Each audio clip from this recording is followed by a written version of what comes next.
Hi hello guys, ఎలా ఉన్నారు అందరూ? నేనైతే ఇంకో వీడియోతో అయితే మీ ముందుకు వచ్చేసాను. ముందుగా నా వీడియోస్ ఎవరైతే ఫస్ట్ టైం చూస్తున్నారో please subscribe and support me friends. నేను ఈరోజు అయితే మనందరికీ ఎంతగానో నచ్చేసే పొటాటో ఫ్రై అయితే చేయబోతున్నాను. ఎంతో సింపుల్ వేలో అయితే మనం చేసుకుందాం ఫ్రెండ్స్. అయితే ముందుగా అయితే మనం గ్యాస్ ఆన్ చేసుకొని పెనం పెట్టుకోండి. పెనం పెట్టుకున్న తర్వాత కొద్దిగా ఆయిల్ అయితే యాడ్ చేయండి. ఆయిల్ ఎప్పుడైతే చిన్నగా హీట్ ఎక్కిందో అప్పుడైతే జీలకర్ర, ఆవాలు, కొద్దిగా శనగపప్పు అయితే యాడ్ చేసుకోండి. ఎప్పుడైనా పొటాటోస్ కర్రీ వండుతున్నామంటే శనగపప్పు అయితే కంపల్సరీ ఫ్రెండ్స్. అప్పుడే కర్రీ అనేది టేస్ట్ అయితే బాగుంటుంది. అవి ఎప్పుడైతే వేగాయి అనుకుంటారో అప్పుడు కొద్దిగా కరివేపాకు, పచ్చిమిర్చి అయితే యాడ్ చేసుకోండి. వెల్లుల్లి కూడా అవన్నీ అయితే బాగా కలుపుకోండి ఫ్రెండ్స్. కలుపుకుని అవన్నీ వేగాయి అనేటప్పుడు కొద్దిగా ఆనియన్స్ అయితే యాడ్ చేసుకోండి. అయితే అన్ని కర్రీస్కి మన ఆనియన్స్ ఫాస్ట్గా వేగాలంటే సాల్ట్ అయితే యాడ్ చేసుకుంటాం కదా ఫ్రెండ్స్. అయితే పొటాటో కర్రీ చేసేటప్పుడు అది సాల్ట్ అయితే స్కిప్ చేయండి. అది కంపల్సరీ ఎప్పుడైతే ఫ్రై అయితే చేస్తామో అప్పుడే సాల్ట్ స్కిప్ చేయండి. అప్పుడే క్రిస్పీగా పొటాటో ఫ్రై కర్రీ అనేది బాగా వస్తుంది. అయితే ఇప్పుడే ఆనియన్స్ ఎప్పుడైతే వేగాయో మనం పొటాటోస్ కట్ చేసుకొని ఉంచుకుని అవి అయితే యాడ్ చేసుకోండి ఆ ముక్కలు. అయితే ఇంకో విషయం ఫ్రెండ్స్, పొటాటో ఫ్రై అనేది క్రిస్పీగా బాగా రావాలంటే పొటాటోస్ ముందుగా కట్ చేసి ఉంచుకుంటాం కదా, అవి అయితే వాటర్లో వేసుకోవాలి సాల్ట్ యాడ్ చేసుకొని.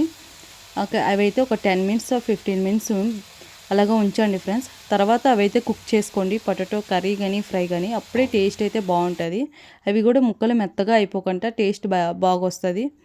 నేనైతే అలాగనే చేశాను. నేను కుక్ చేసే ముందు పొటాటోస్ కట్ చేసుకొని వాటర్లో అయితే 15 మినిట్స్ అయితే ఉంచాను సాల్ట్ వేసుకొని.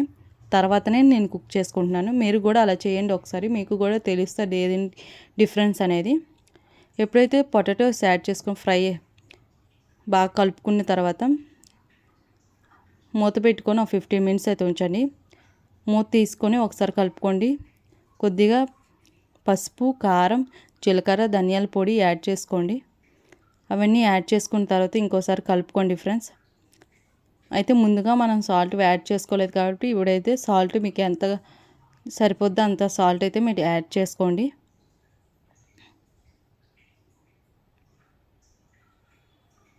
యాడ్ చేసుకున్న తర్వాత అన్నీ బాగా కలుపుకొని ఒక 5 మినిట్స్ అయితే ఉంచండి ఫ్రెండ్స్. నేనైతే సాల్ట్ వేసుకోవడం మర్చిపోయాను, ఇప్పుడైతే వేసుకుంటున్నాను సాల్ట్ వేసుకున్న తర్వాత బాగా కలుపుకోవాలి.